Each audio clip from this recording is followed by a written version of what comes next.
নমস্কাৰ। আজি আঘোণ মাহৰ 2 তাৰিখ আৰু ইংৰাজী 2022 চনৰ 2 ডিচেম্বৰ।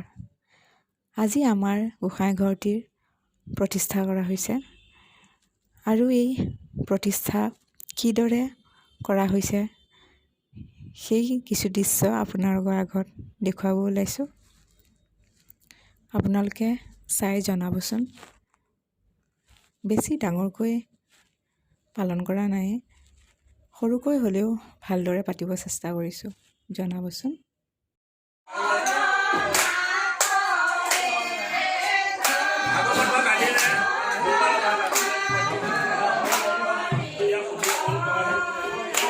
আহিছে